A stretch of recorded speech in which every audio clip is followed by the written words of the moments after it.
Hey there. Hope you're doing well today.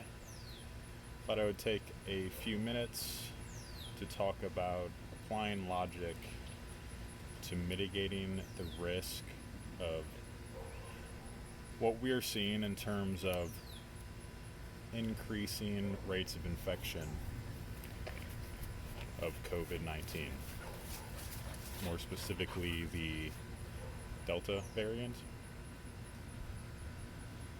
And there's a few things that we need to consider when looking at applying logic to a complicated situation like this and working our way through how we can attempt to mitigate this risk, which is obviously related to people becoming infected with the virus that could have major adverse effects on their health. I think we can all agree that no one wants to see people sick. No one wants to see people die unnecessarily. And as a whole, the general public would like for this entire situation to end. Let's start with taking into account that nearly everyone in the United States at this point in time has access to vaccines. Obviously, there are some exceptions, primarily those under the age of 12, but also others who are unable to receive the vaccine due to potential side effects and other health issues. We know that vaccinated individuals are in the 90s plus percent protected from severe infection and almost certainly going to avoid any sort of fatal outcome. But as we've seen, and the data shows, vaccinated individuals are able to contract and transmit the virus. Those vaccinated individuals who contract the virus generally express asymptomatic symptoms, meaning that when they become infected, you're less likely to know if they or you are sick, if you're one of those individuals, because there would be a lack of symptoms that would lead you to believe that you have some sort of illness. So because of this, the risk of spreading the disease is inherently increased. And I will explain a little bit further on that in just a few moments, and we can break down why I believe that risk is increased. But let's just take a look for a moment at American society in general and the rights that we're afforded as citizens of this country. We are granted the God-given right of individual liberty and the pursuit of happiness, which involves the freedom of choice. And one of the most important areas with regard to freedom of choice that comes into play is those choices which involve our body and our health. So what this does effectively is grants the individual the ability to make decisions which increase their risk in life in general. But in this particular context, we're speaking about those who may choose to not get the vaccine, those who may choose not to wear a mask, and things of that nature. Getting back to some facts about the science behind the coronavirus virus, which then ends up infecting the individual and spawning or spurring the the disease, the SARS-CoV-2 disease. The infection replicates, which then, for individuals who are potentially suffering a weakened immune system, they develop a disease, which then triggers the body's immune system to respond to the disease by producing fluid in the lungs, things that we see like with pneumonia. coughing, sneezing. These are all your body's immune system reacting to a disease that is trying to harm your body. So science states that the purpose of wearing a mask is to mitigate the spread of the virus.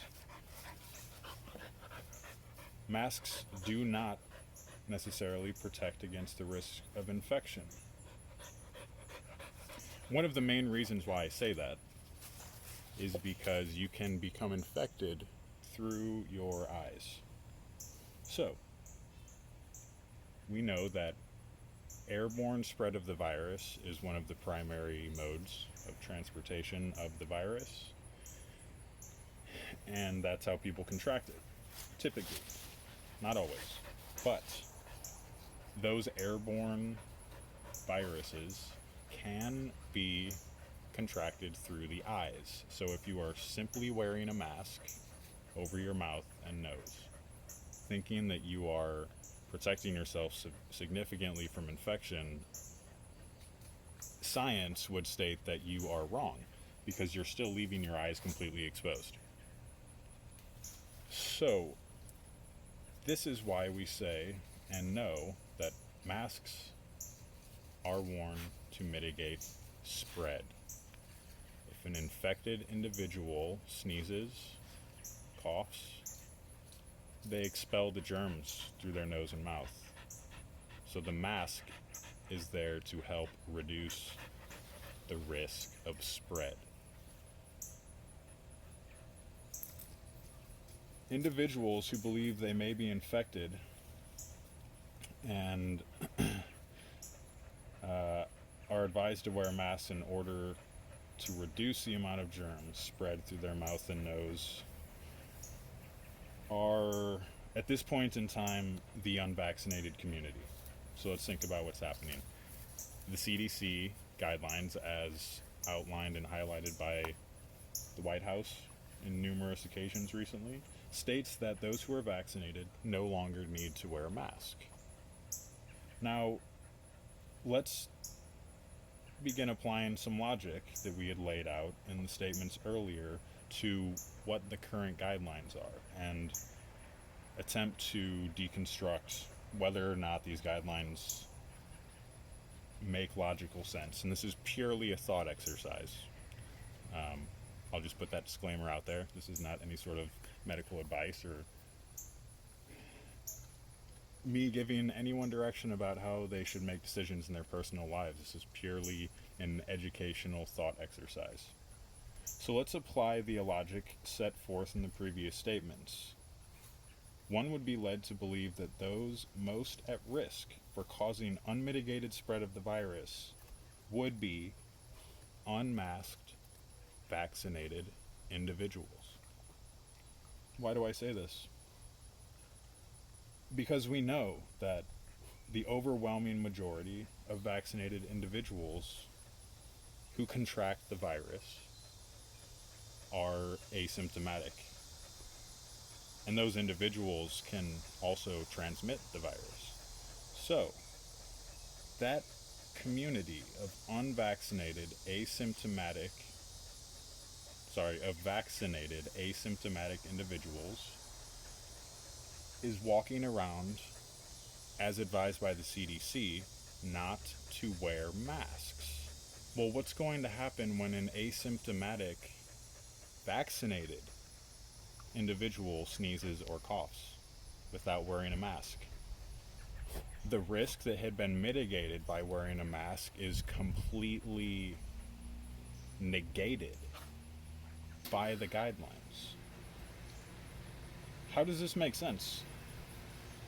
Is it possible that humans make decisions with logic and how they should approach mitigating the risk of something like spreading an infectious disease? I'm laying my logic out for why I think the guidelines could potentially need to face scrutiny. And anyone who would like to refute or debate, agree with this logic, I please comment in the section below. Be happy to field those questions and look at other people's thoughts on this topic. I work in an IT job which forces me to analyze things which can be very complex, but also things that are very simple. So all I'm doing here is purely an educational thought experiment where I'm walking through a situation that I see which is problematic and putting individuals at risk. And I'm looking at all of the factors that come into play with what are the ultimate root cause of those risk factors. And by walking through this thought experiment, I can only come to the logical conclusion that the individuals who are or should be at the highest priority in needing to wear masks is the vaccinated community. Because they are putting individuals who cannot be vaccinated at risk. So what are your thoughts? Please like, share, subscribe. I would love to engage in conversation about this.